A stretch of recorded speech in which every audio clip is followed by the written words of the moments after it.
All right, welcome everybody. First of all, I'd like to let you know that we are being videotaped. Does tape still exist? But if anybody doesn't want to be on the film or whatever it is, now is a good time to leave. So it gives me great pleasure to introduce Harlan Stenn. Harlan's been programming computers since 1971. He has a master's degree in computer science from Washington University in St. Louis. And he started a number of companies and been a sought-after IT consultant for many years. And in the 1980s, he started submitting bug fixes and enhancements to the NetworkTime protocol code base. And no good deed goes unpunished. And he became the project manager, the release engineer, and I think the primary developer for the NetworkTime protocol, which is an essential protocol. Basically, if it doesn't work, the internet doesn't work. So join me in welcoming Harlan Stenn. I'm very impressed you remembered all that. So, this is me. Sorry, it's Okay, I can handle it. Fair enough. So this is the wonderful talk, and I'm going to dig in. And if I can find a better way to do this, I will. If you have questions, let me know, but there will be time at the end to do stuff. How many people here are not technical? Okay, cool. So there'll be 2 or 3 slides. Feel free to let your eyes glaze over. Sure they will. So basically, what we're going to cover today is some specs about the history of time in computers, and I do this so that you know that I know how to read the words that are up there for you, but I will go off script from time to time. Tell you a little bit about NetworkTime Foundation, what it is, why it came about, and who's involved. A little bit about time and the limits of our ability to know what time it is and what we can do with what we can and can't do when somebody says, oh, that happened at this time. A lot of that goes to timestamps and what is and isn't there. How time and NTP work hopefully together, and some of the problems people have keeping the time right on computers. Leap seconds are fun. Didn't have to worry about those until we started keeping time well enough to know that things didn't happen quite as regularly as we thought, and things didn't always happen at a relatively constant rate. Keeping track of errors, because who cares about them until you discover you do. Different time scales. There's a disturbing number of time scales out there, and I'm pretty sure that people didn't invent them because they were bored. So they got a bunch of folks who were actually paid money to figure out how they could get a time scale that would suit their needs, and they used them and they standardized them, and they are very good for very specific instances, and there's a lot of them. POSIX, for example, had a good number of people who worked really hard on timescales and decided that I'm going to say something political here. They decided that the problem was hard enough that they'd whitewash it and let somebody else deal with the problem.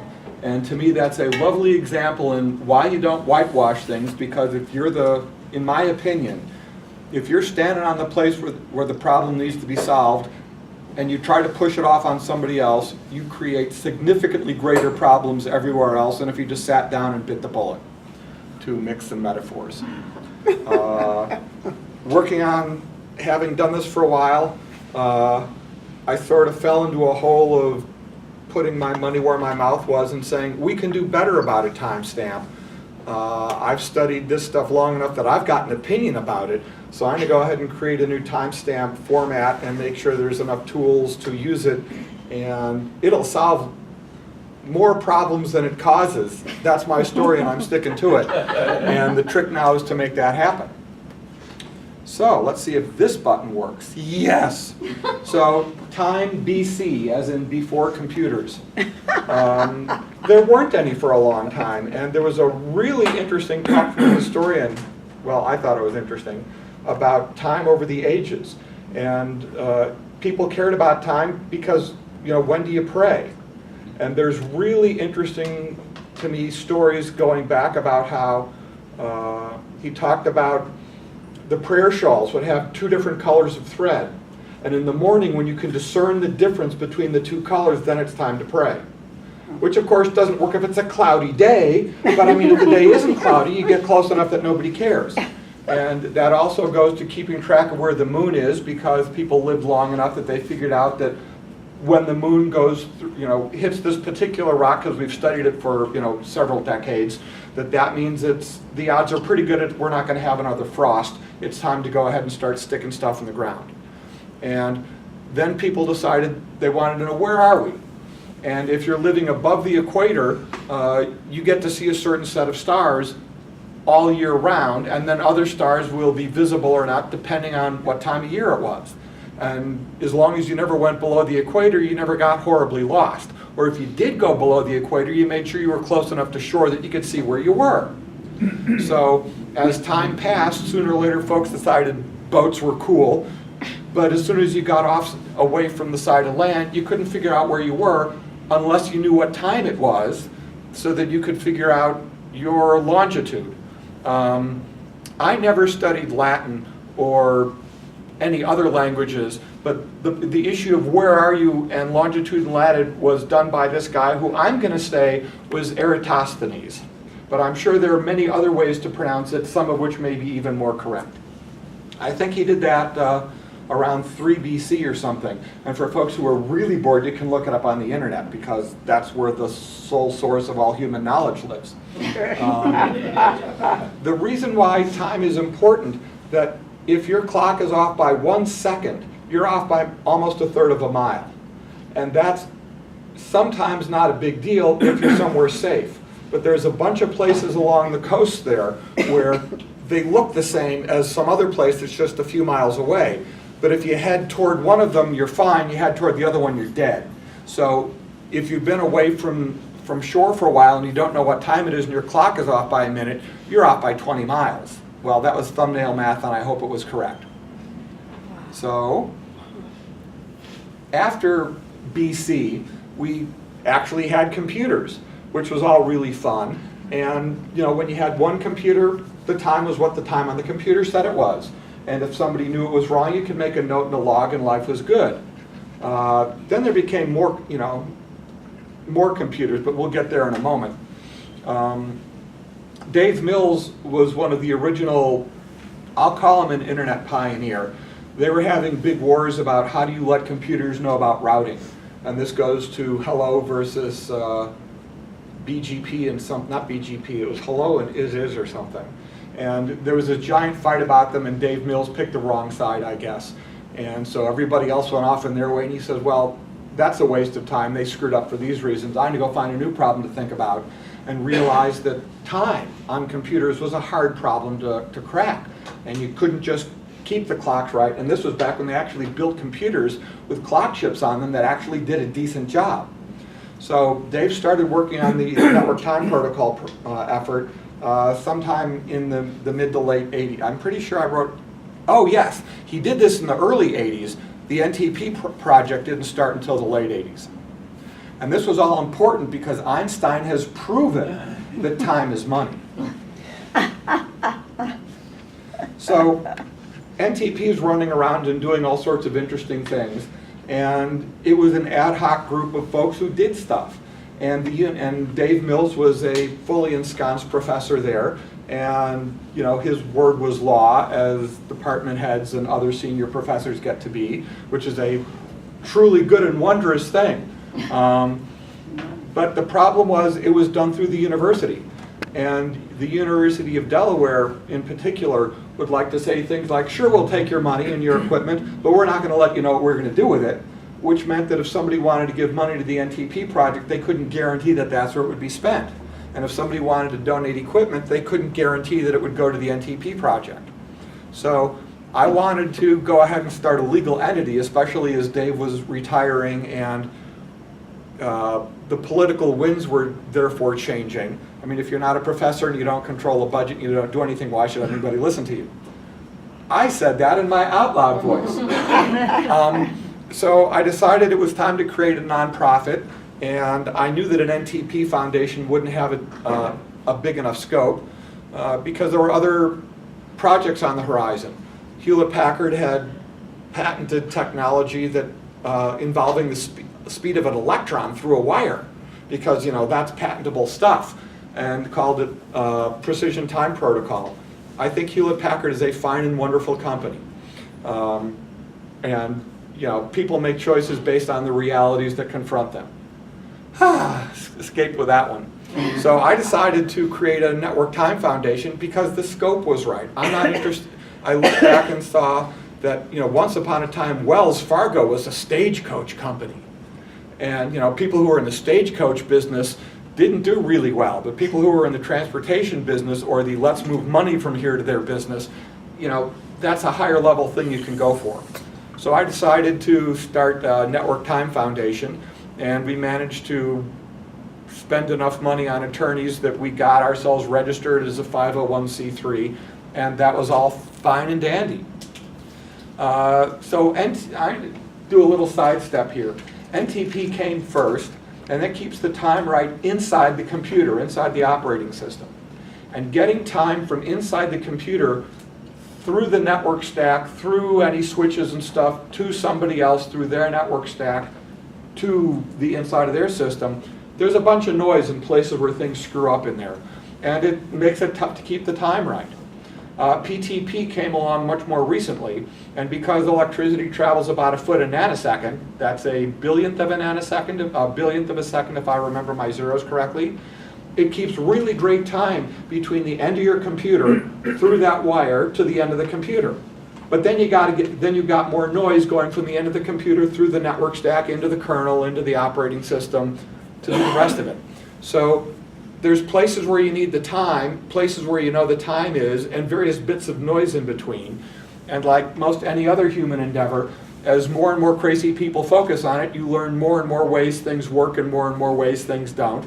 And you start identifying problems, and then you break those down into smaller and smaller problems and solve the ones you can, and either address or punt the ones you can't. So that's the little quick story about NTP versus PTP, and why I decided I wasn't going to have an NTP foundation, because PTP is all about time, and sooner or later these two protocols have to talk to each other, and heaven forbid we should learn from each other. So NetworkTime Foundation currently supports the NTP project, two PTP efforts, PTPD and Linux PTP. We're currently also working with RadClock, a bunch of wizards down under. RadClock stands for the Relative and Absolute Difference Clock. These guys went ahead and looked at all the timekeeping protocols and methods, and how many new sources of time there are on computers, and you know what happens when laptops go to sleep, etc., and started saying, based on what we know now, what can we do to get much better time on our computers? And it's really lovely. NTimeD is a long time NTP developers, time wizards effort to produce an NTP implementation that, instead of being geared as a reference implementation that runs everywhere, is a lean, mean timekeeping machine. And then we've got the general timestamp API, where I mentioned that we've got to do better with timestamps so they're actually useful to people. We're looking to start a Stratum Zero consortium. That's a group where government time labs and things will talk to each other, and because they generally meet at a conference once a year, and that isn't really enough time to collaborate, and they've got problems with denial of service attacks and a bunch of other things, and we're hoping to give them a way to do that. There's also no revenue stream around time. People give it away. And that's a good thing that must continue. And there are times you've got safety of life issues, and while that's I'm going to make a political statement again. Safety of life issues are very important to people, and what really gets them moving is money. And if your time is wrong and somebody gets sued and you don't want to get sued, well, how do you prove that it wasn't your fault? You can't do that with a free timestamp. There's no warranty in a gift. Along the way, we've also want to take a look at certification and compliance programs, because it's a whole lot easier to say, we did everything humanly possible that we know about today, life is good, go sue somebody else. I said that in my out loud voice. Okay, so yeah. So from here, it really becomes a matter of perspective. From me where I'm sitting, I look at all you guys, and you guys see me over here flapping my jaws. Perspective is an interesting thing, and it changes, obviously, based on where you're looking from. And the information people see is affected by what they want to see and what they choose not to see and all the rest of it. So the issue of time is really an issue of perspective, because this also touches on Einstein and physics stuff that I really don't understand. But we'll get there in a minute. I like to separate mechanism from policy. And I imagine there's a bunch of computer folks here. There's some folks who like, if you're doing any Unixy things, VI, and some folks who likes Emacs. Those are mechanisms. I don't care what editor you use, but if I'm managing a system, I'll make sure that the editor you want is there, because providing editors is mechanism. The one you choose is policy. I want you to work the easiest way you can. So the other thing is, I get a lot of people telling me what I should do to make their life better. And how many folks here are familiar with Agile? And, oh, okay, good, we got at least a couple. They like a pig and chicken analogy, which goes like this. In a bacon and egg breakfast, the difference between the chicken and the pig is that the chicken is involved, but the pig is committed.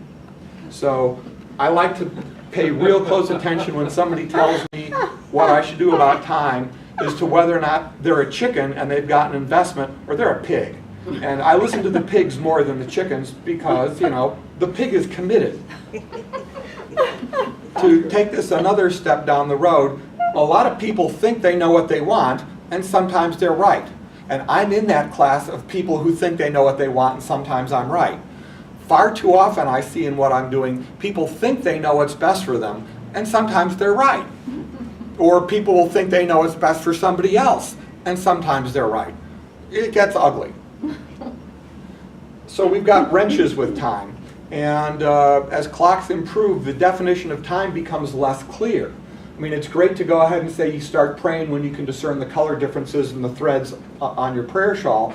It's something else when it's a cloudy day. And you can't really tell because the time is still there. You just can't tell because there's something blocking your path there. So we've now got clocks that are so good at keeping time, they can show that through the theory, you know, they prove the theory of relativity. You can tell the difference between how fast time moves at the ceiling versus the floor. And they've got a new clock in town. It can measure the time dilation between a 2 centimeter change in height. And that starts to mess things up when you want to know what time something is. And, you know, are you sitting at your desk or are you standing up? And are you really doing something where that time difference matters? And how do you do that? So it starts to become more interesting. So back in 2012, at the University of Pittsburgh, researchers were doing something from NIST based on a grain of rice chip scale atomic clock. And it's basically an atomic clock that keeps really great time, except it's the size of a grain of rice. And they were able to map variations in the mouse's heartbeat because they put this thing 2 millimeters away on the outside of the mouse's chest, so the mouse was still relatively happy, you know, as opposed to if they had to do something more invasive. And they can tell, they can detect the vibrations based on whether or not the mouse's heart is full of blood or is just pump blood, and that affects time. I mean, this starts to get really impressive, and you start going down to this medical thing, which really helps people, but then somebody dies because it happens, and all of a sudden people want to know when they died and what the series of events were. So to keep this thing going right, time starts to become more and more important because somebody died and there's money involved. So, you know, those are two really big deals there. One of the other things I want to mention here is that, at least in the case of NTP, NTP assumes that the machine it's running on is stable and sane. Sometimes it's right, but it wants to make sure that it's talking to a bunch of other sources of time, because if one of them goes nuts, you can't tell unless you've got enough of a sample case that you can outvote people. And this turns into, for the students of history, this is the Byzantine generals problem. If you want to detect, you need to have 2n plus 1 generals, where n is the number of insane cases you want to detect. So if you want to, if you know that there's one general insane, you've got to have 2n plus 1 or 3, because the 2 sane guys can outvote the insane guy. And the net effect of all this is, for NTP, if you think 1 or 2 of your clocks is going to go wrong, make sure you have anywhere between 3 and 2 and 5 will let you detect up to 2 insane people and still get a good vote on things. So the next question is, how smart are you? And if the answer is you know a lot and you're right, great, pick your number. If the answer is you know a lot but you might be wrong, go ahead and pick a big enough number or let NTP decide for itself how many clocks you want to listen to, because it doesn't cost you anything and it's a function of how badly you're going to get sued or you're going to lose your job or something. So fun stuff there. This is at the western edge of the extraterrestrial highway in Nevada. And it's just over Warren Springs, and I bet you I might be one of the only folks in the room who's been there, but it was good enough that I pulled the car over and started taking pictures of it. How many people haven't been to Crater Lake? Cool. It's just up the road a little bit. It's a really impressive place. I recommend you go. So, this is actually important because I'm covering a lot of stuff here and I want to give your minds time to go ahead and flush and do interesting things. So knowing the time is important because you got to know when something happened and then you can plan on when to do something else. This means you got to disseminate time, and the dissemination of that time has to be accurate. And the timestamps that do this have to contain enough information that you know how much you can rely on them. And time means different things to different people. So it was much easier to use time when the wobbles were in the noise. Uncle Harvey gave me this watch back in 1970, and I love it dearly, and it loses a minute or two a day. And I bring it to my favorite watchmaker who appreciates watches like this every couple of years, and he cleans it out for me, and he adjusts it, and I tell him, it loses 2 minutes a day. And he says, no, I'm looking at it right now, it's keeping exactly perfect time. And I will bring it back to him the next day and it's off by a minute or two, and he goes, well, something's different between what you're doing and what it's showing on my bench. And if I'm really lucky, this is where Larry McVoy's quote shows up. In theory, practice and theory are the same, but in practice they are not. So, you know, what are you going to do? Problems basically occur when people disagree about what's signal and what's noise. For me, it's vitally important whether, you know, I'm not going to go there. So the net effect of which is different people make choices about what's important to them and what isn't. And then the problems come in when different groups of folks say, well, that may be important to you, but I don't care. And what's important to me, you don't care about. That's where these issues come together.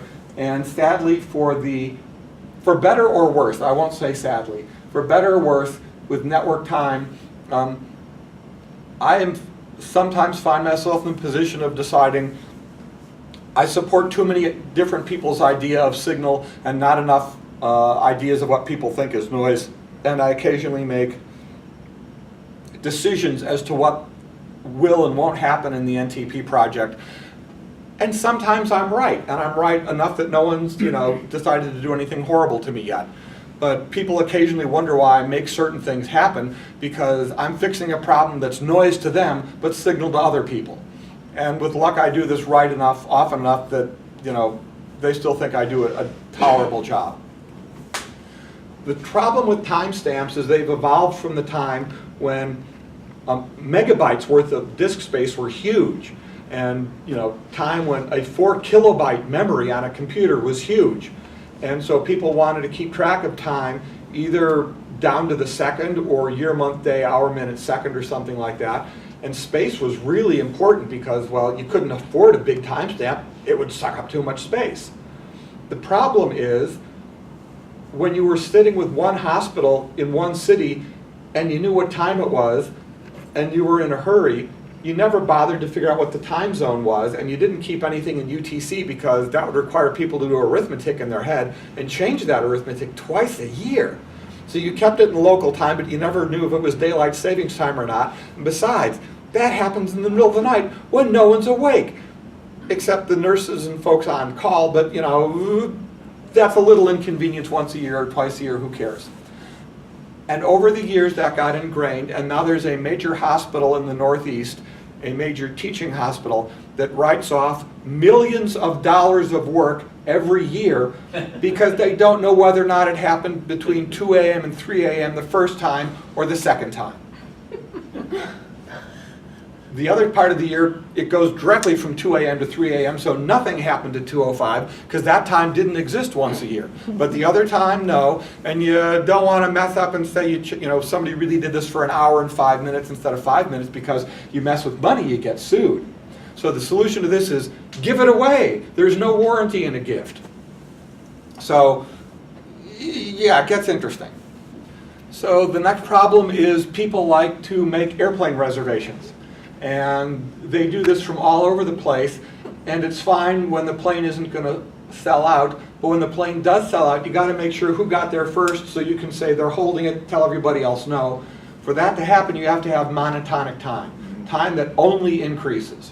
And so if your clock goes off into the future, you can't set it backwards, because if you set the clock backwards, all your database locks go away, and you start having contention, and it's a bad time. So another issue is the system time may be known to be wrong, and you're applying a correction to get it right. A regular timestamp won't tell you those things. What are the error bounds? If you know that your clock, I know that this clock is off by a minute or two every day. So if I assume that my clock will be off by 2 minutes a day, and it's been a week since I last checked, I'm going to be comfortable if this watch is off by 15 minutes. Because that's 7 days times, 15 seconds. 7 days, 2 seconds a day, 14 seconds. I know my watch is going to be off. I just did it again. My watch is off by 2 minutes a day. So if it's within 15 minutes after a week, I'm feeling pretty good about it. But that isn't tracked anywhere. So it's important to know internally, when was the last time I set my clock, because as the error bounds get bigger and bigger, depending on how long it's been, that's how good your measurements are. What time scale is being used? If you really want to have a boring time or learn things that will not impress many people at parties, go ahead and search for time scales using your internet search engine. There's leapseconds.com or leapseconds.org or something, and you'll get to see a remarkable list of all the different time scales people use. And that's important because some folks only want to use TAI or GPS time, the stuff that comes from the standard second, which is great, except that's not really how the Earth spins. And if you're an astronomer, you care about how the Earth spins. Depending on what and which time scale you use dictates whether you're looking at the sun or you're looking at the space. Because noon on January 1st, you're looking this way at the sun. Noon on July 1st, you're looking this way at the sun, and that's a 180-degree shift. So depending on which astronomy you're doing, you care about whether or not you're looking at the sun or looking at something that doesn't move way out there. Time scales are important to people. The other interesting thing is if you've got two timestamps, T0 and T1, did anything happen in between those two events which is going to affect it? Like the hospital. Did you suddenly lose an hour because of daylight savings time or gain an hour because of it? We've got a leap second coming up at the end of June. Operationally, it's very nice to smooth that out and spread it out over the entire day, because there's too many devices that don't know how to add an extra second at the end of the day.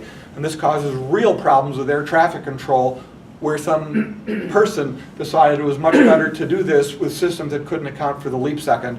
I think a little later I'll tell you fun stories about that.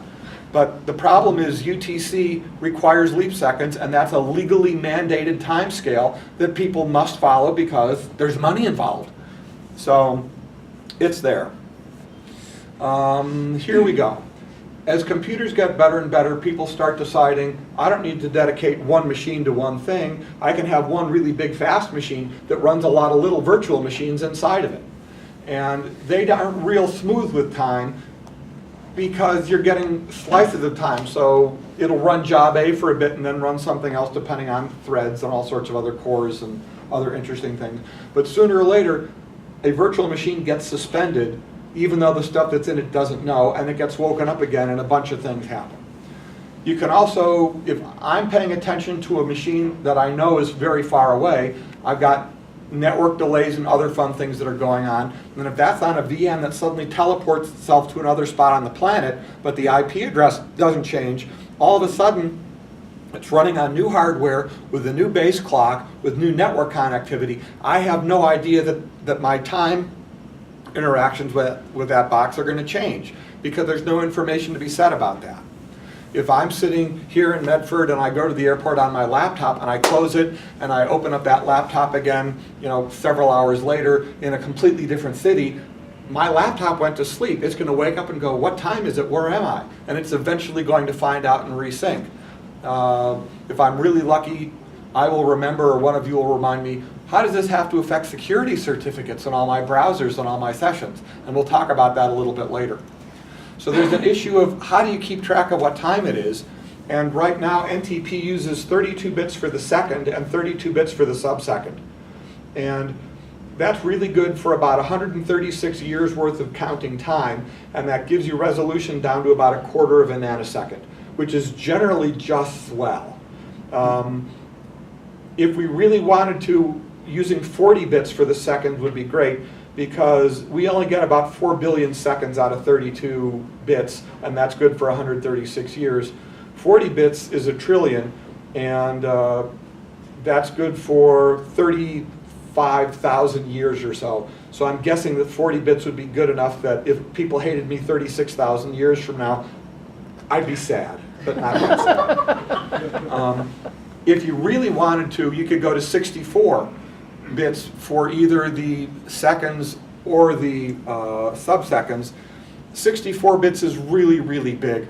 I believe folks have calculated that if you started that counter at the stroke of the Big Bang, you wouldn't run out of seconds until after the universe was dim. So that's not an issue. And at a 64-bit sub-second thing, you're down to the at-a-second range, where you're able to measure, it can discern the time. If you've got a photon traveling past the arc of an electron, it can measure the time difference between when that photon shifted across the path of an electron. Really, really tiny, fast bits of stuff. Don't have to worry about that right now. So 32 is okay, but we're getting bigger because we've got rollovers coming in 2038. And people, huh? We got rollovers coming in 2038? There's a Unix time T that rolls over in 2038 if you're dealing with a 32-bit time T. There's an NTP error rollover in 2036 for 32 bits. Our stuff takes care of it just fine because we're expecting errors that happen at 136-year intervals, and we know about them, and we can infer enough information from other things we know to know that we just switched from era 0 to era 1, and that happens in 2036 or something. So, yeah. But none of our software will be running then. Yeah, right. I'm surprised at how much, from what I can tell, leap year code didn't get actually fixed until Y2K, when people went and did everything all over again. So this is one of the glaze over things that's okay for those of you who aren't terribly technical to glaze over. What I think a timestamp really needs is data about what the system time or the elapsed time was, any amount of correction that's pending, whether, how far along in a leap second correction you might be doing if the time scale you're dealing with has leap seconds in it. You're going to have maximum error and the expected amount of error in this measurement. You're going to want to know what time scale you're using. And I'll talk a little bit more about time scales real soon. There's what I call a clock discontinuity counter. If something happens that caused you to change the time, bump the counter. Because if I grab the timestamp now and I grab a timestamp later and I see that that counter's changed, that meant something interesting happened in between that I may not know about. I need to flag this and ask somebody else, what happened in here and does it affect what I've done? We may need to know a clock ID or a host ID. There may be timing difference based on whether or not you're using an ACPI clock versus a something else clock inside your motherboard. It may be that when you teleported the machine from here to there, the clock changed. You got to know these things to know what do I need to look at to verify that something that somebody may have died over, something somebody may have sued over, went on or not. We may need a provable signature.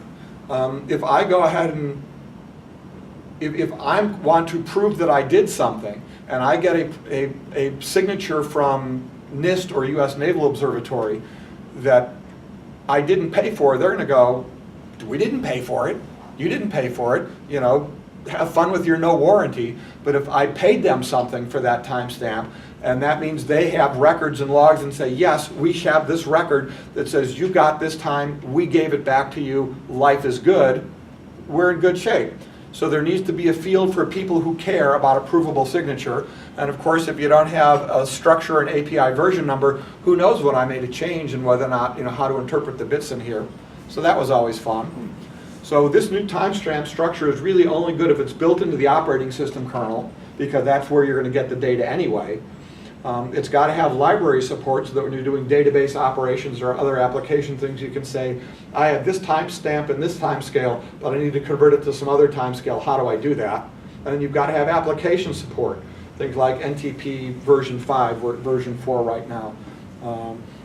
Applications need to be aware of this so they can do it. And that isn't going to happen if it isn't built into the kernel and they don't have a real easy to use portable library that does it all.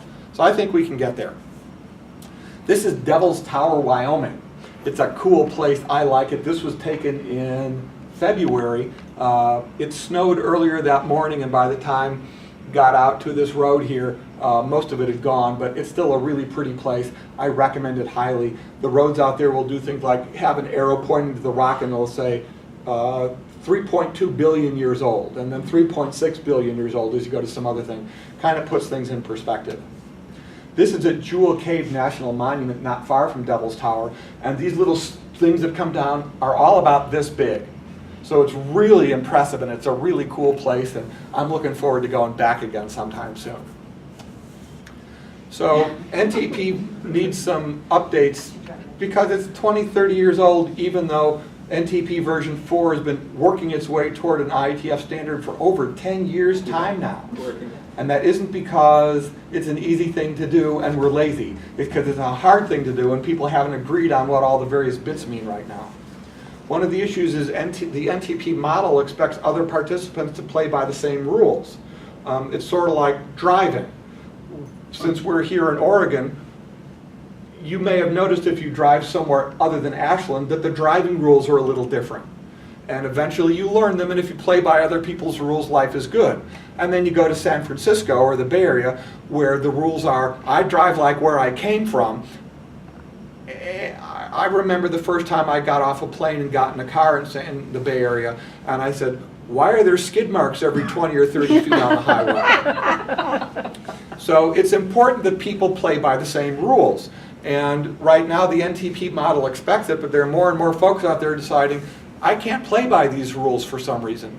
Google decided the leap second was too much trouble, so they start smearing the leap second over the day before it happens. That means at noon, UTC, all of Google's clocks that follow this are off by half a second, and as you get closer to midnight, they're off by a full second from everybody else. People get sued. So between that and some other fun things, and I'm hoping that somewhere in here I'm going to talk more about timescales. Yes, I know I do. You got to know, with a general timestamp API, you're going to have a timestamp, but it's going to tell you exactly which timescale you're using, so you can say, oh, is that the one I'm using? What do I need to do to make it, you know, so I can compare these and get useful data out of it. That also goes to behavioral choices. NTP knows it's expecting that the clock will be adjusted at the rates of 500 parts per million.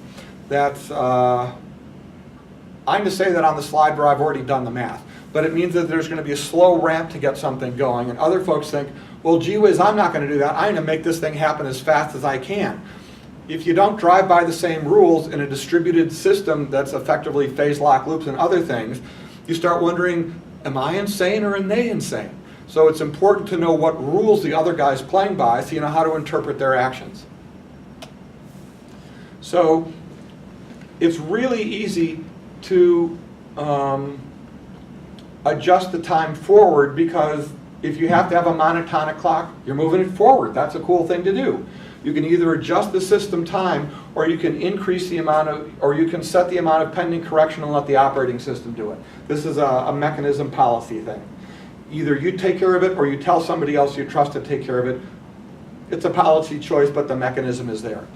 For a backward time step, the only thing we can do if we must maintain monotonic time is make the amount of pending correction less so that eventually time catches up to where we are and we can keep going on. The OS has to apply these pending corrections according to its policy rules. So if you aren't running anything where you care about backward time steps, go ahead and jump the time backward. Nobody's going to care. But it's not my job to tell you how to do that. It's my job to give you a mechanism so that you can implement your policy choices. Now the good news about this is the general timestamp API, if you've got this in the kernel, has a way to tell you what's going on so you can, derive proper conclusions based on this if you ever need to. So, as I just mentioned, the forward timestamps are easy. Forward time adjustments are easy.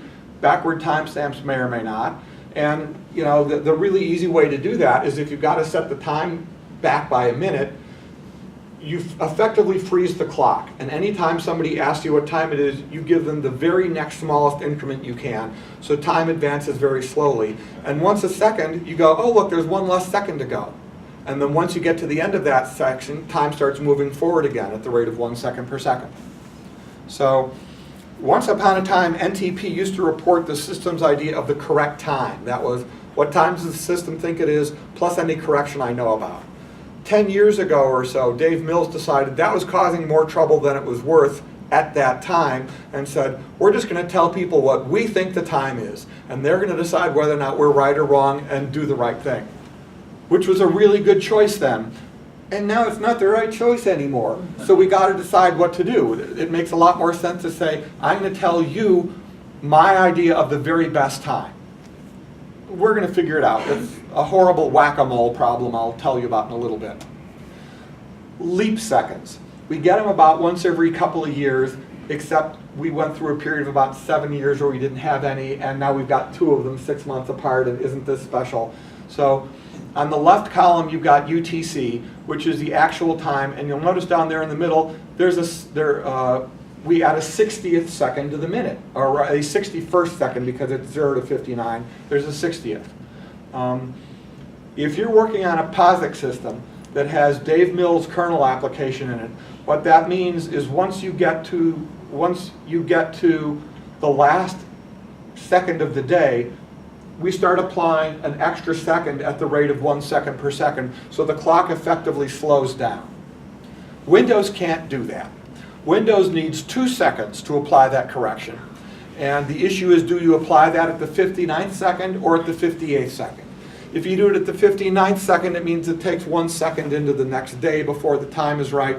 Believe it or not, that is actually an issue for people because you need to know what day something happened on, and do you want the correction to happen so it spans today and tomorrow, or do you want it to get all finished today, which means your clock is off by a little bit more, a whole second earlier. People actually care about this because to them it's signal. To everybody else it's noise. So the next thing is you've got Google's leap smear. And from that you can see that by 6 o'clock in the morning you're off by a 1/4 second from everybody else. At noon you're off by 1/2 second. At 6 p.m. 3/4 of a second. But things work out almost perfectly because you're almost there at the 59th second of the minute, and as the leap second happens, all of a sudden everybody else catches up to you and you move on and life is glorious. I'll leave that, Okay. I'm sure most folks have driven by Mount Shasta. It can be really pretty. As you can also tell by the amount of snow on it, I took this picture several years ago. This is at Corkscrew National Sanctuary, a Corkscrew Swamp Sanctuary in Florida. I just really like the picture. So we've got this thing called timestamp. They're supposed to tell you when something happened. But you got to be able to do something with these timestamps. And I'm already 2 minutes over, but I'm getting really close to being done. I talked more than I should have. I'm sorry. The thing we need to do with these timestamps is you got to be able to add and subtract them. You got to make sure they're in a canonical form so that any adjustments and things are handled so that you can compare them. And then you've got to convert them from one time scale to another.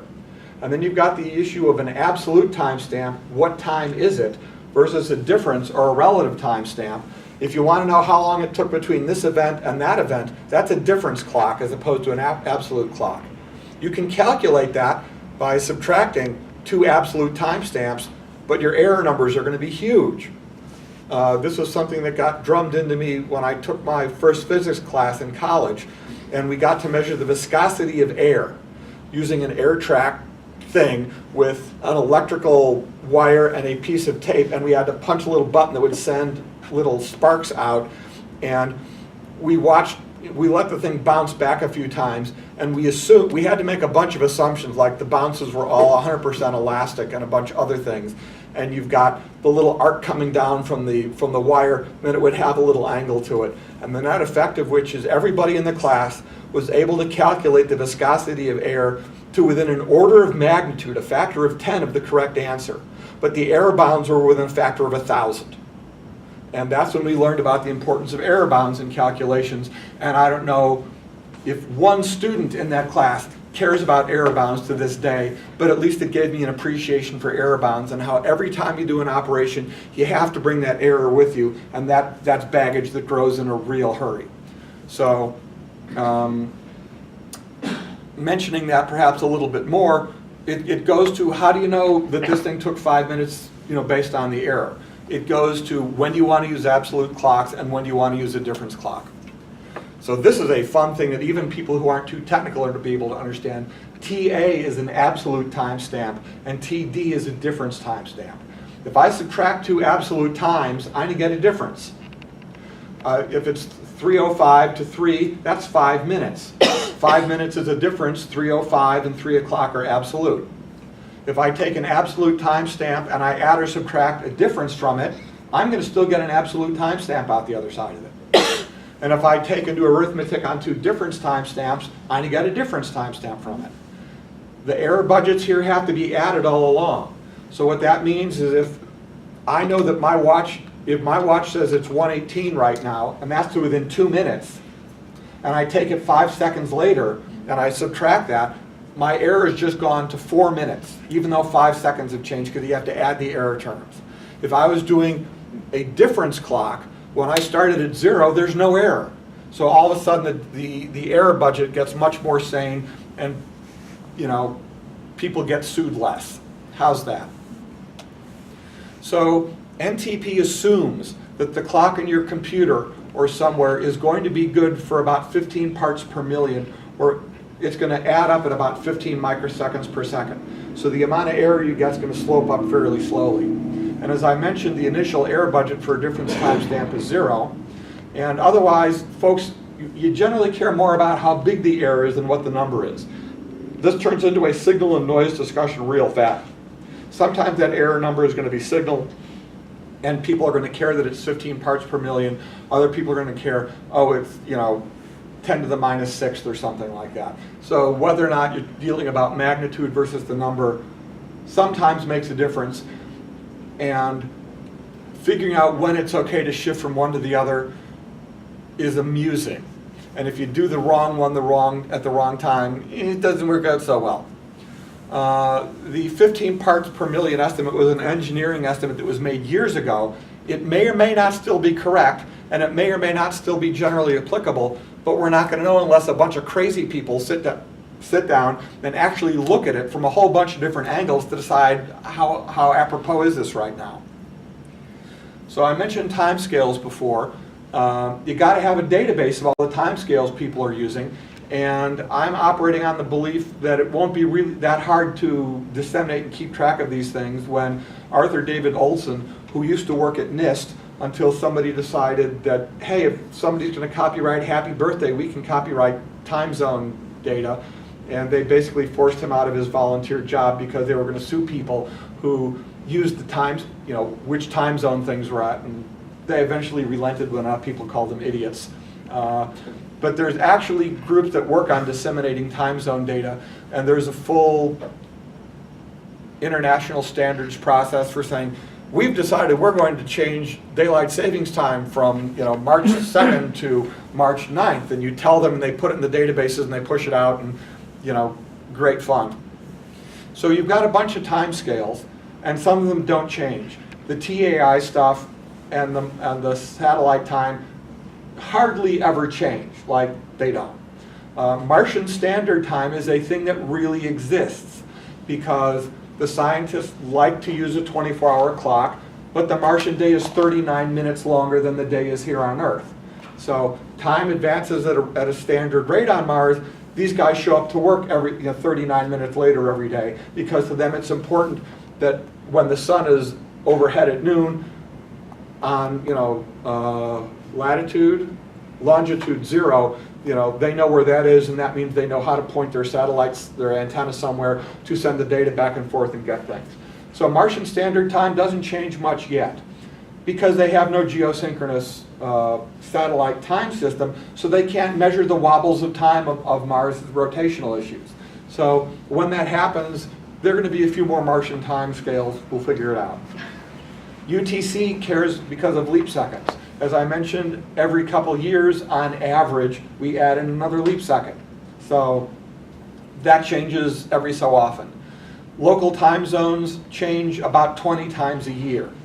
And then we've got the International Earth Rotation Service that's run by astronomers and navigators.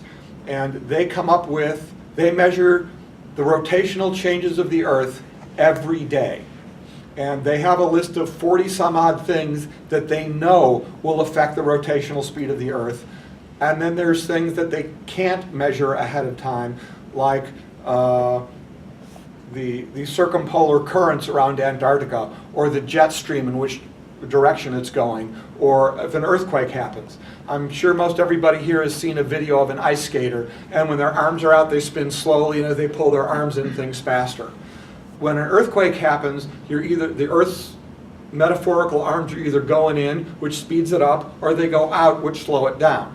And I think I've got a slide here real soon that talks about that, because there's some really fascinating, if you find that sort of thing, fascinating numbers there. So we don't really need huge numbers of time scales. We need some, and you got to be able to identify them. And years ago, the internet used to use IP numbers that had, here's your organization and here's the host in your organization. And a few set of folks got to have lots of them, and the vast majority of folks had few of these. And we can use that sort of technology to say, which time scale are we using?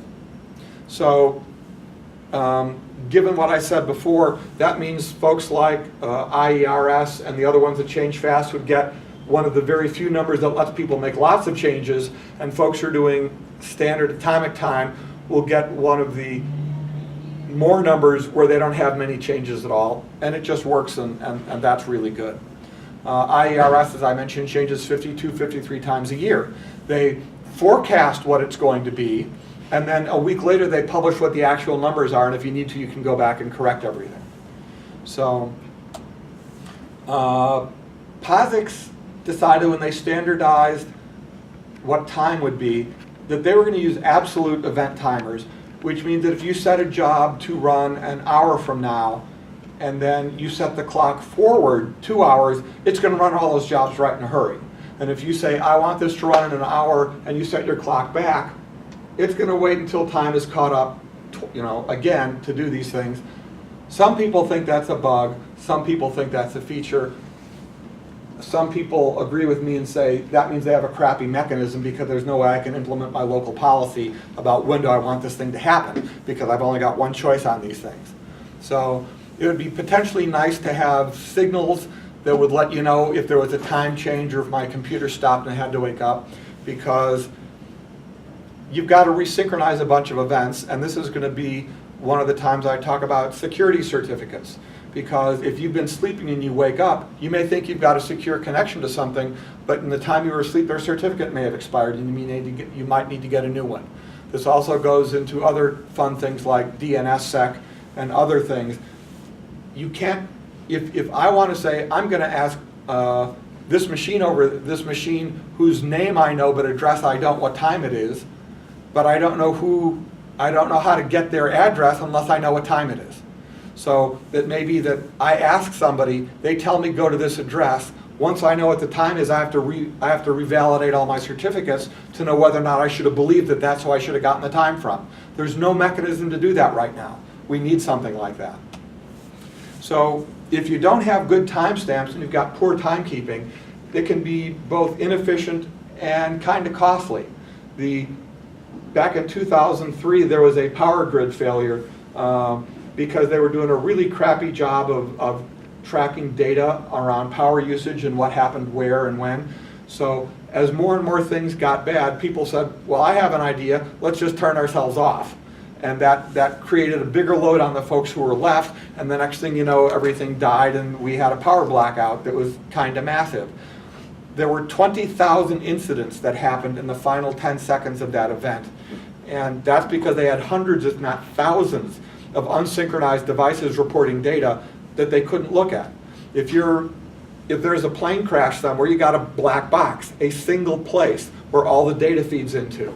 After the bad times are over, you can grab that black box and you can see what happened. If you're dealing with thousands of events with no accurate timestamps, you can't figure out which happened first. Therefore, all you can do is fix the gross problems, and then you find the places you missed the next time it happens.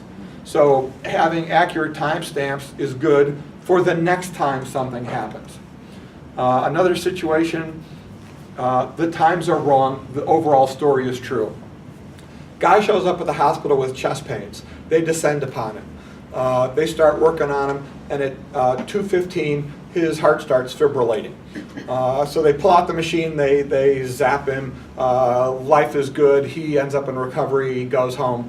2 days later, the lawyers call, and they pull in the ER staff, the nurses, the doctors, they're doing all the stuff, it starts getting expensive.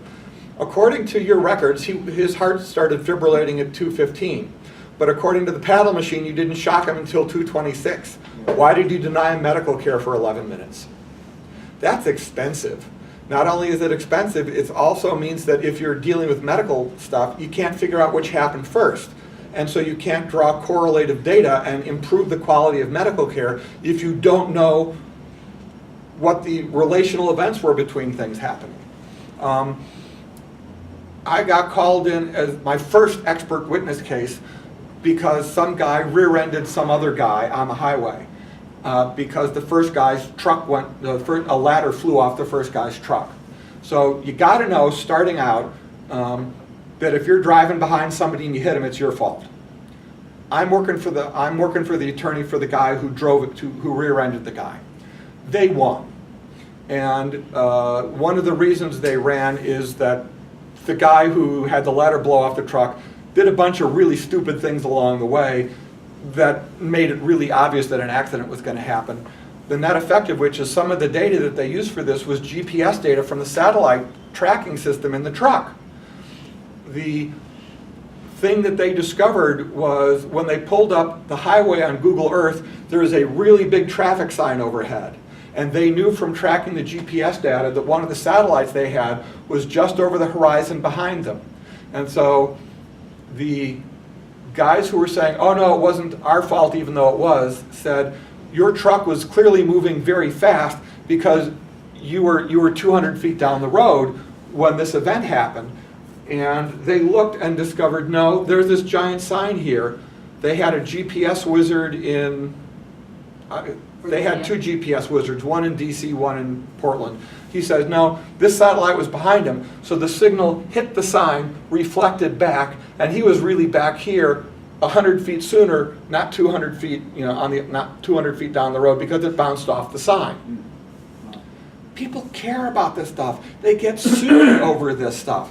So it gets kind of weird what happens when and where, because if you were at this spot at this time and this part at that time, that's speed. If you can show that somebody was going 100 miles an hour versus 10 miles an hour, that can shift blame. So that was way more about that talk than I wanted to, but it was a fun story, in my opinion. So this goes to certification and compliance. You've got to be able to prove these timestamps are right and that you've got enough stuff in place to keep through with it. That means you've got to have enough information to be useful, and you've got to know what's going on, GTS API. And you've got to make sure the entire chain has stuff that's tracked, that life is good, and my God, I've gone way over time. So free timestamps have to be available. A little teeny bit of money will produce revenue so I can keep doing my work. And if you got to get up and leave, you got to get up and leave. Thank you. And thank you. And so we're trying to do that. And let's go here. This is at the Point Lobo State Reserve in Monterey, and I think it was really pretty. And this is Denia, and she knows how to relax and be comfortable, and I think that's a cool thing too. So basically, here's a bunch of the stuff that I chatted about more often than I thought I wanted to, but I got on a roll. And so that's what NetworkTime Foundation is all about. And there we are. I figure anybody got any questions or? Yeah, I got one comment. I didn't realize how complicated stuff was until I tried to parse a V-card invite. And so you tried to wish? A V-card Yeah. invite. Realizing that you have to carry with it all of the different representations of what leap years and time zones are. Yep. And where are you located? So just, my 2 cents for people there, time is way complicated. Calendaring even is if it's hard. something as simple as that, calendaring is really, really hard. Mm-hmm. Yeah. So just in a nutshell, when I am let's say I've got a laptop over here and I ask, NTP service, for what time is it? How does the difference get calculated? Just ballpark, Eventually, your computer will say what time is it. And it may decide the time because you powered it on and it'll ask its time of day clock, which is a remarkably poor timekeeping device. Eventually, it'll talk to something. The odds are really good it uses either the NTP software or the protocol to get time from a server. If you're running a network where you're getting an IP address from DHCP or something, a lot of times that system will go ahead and say, here's some time servers for you, go ahead and do your clock. Otherwise, it may be configured into your machine. I'm going to talk to time.apple.com or time.microsoft.com or something. And it'll eventually exchange packets and decide what the time That's is. the part I'm curious about, is just in a nutshell, for you to live on the other side, wherever the NTP server is, Yep. how is that difference calculated?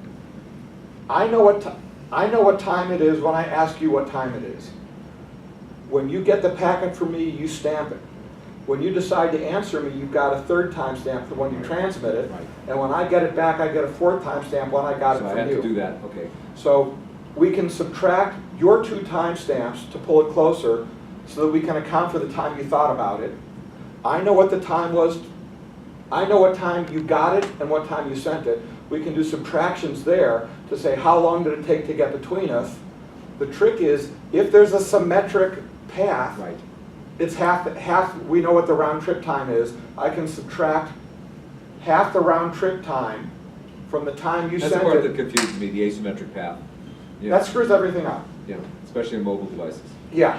So the trick is, how do you detect it and how do you do it? But the short answer is, we assume that it's half the round. It's a symmetric something. We have ways to say it isn't symmetric. Deal with it. Here's the correction I want you to apply. So it gets you close. Yeah, But satellite dishes, they're asymmetric protocol. the satellites are great because they take care of that. The GPS receivers calculate where they are because they have an almanac that says where all the moving satellites are. No, the satellite, so if you have satellite reception, if you have an internet over satellite, I don't see that that's calculated unless you're getting the time from the sat servers. You get a time. You know which satellite's talking to you and you know what time they have. As long as you can start out with 4, Okay. you can figure out where you are and where they are, and then if you drop to 3 or 2, you can begin to do some corrections on this, but it really helps if you've got at least 3, hopefully at least 4. You can start getting a whole lot tighter if you got 6 or 8 or 10. So, yeah, it's insane. And then you go ahead and get your own $35 GPS puck, and you plug it on your computer, and then decide, well, am I really getting a decent pulse per second over that USB interface? Yeah, it gets weird. It's fascinating stuff. Anybody? Sure. I know to add into that, in the military, we have man-pack radios. Yep. If I wanted to talk to somebody over there on that hill, Yep.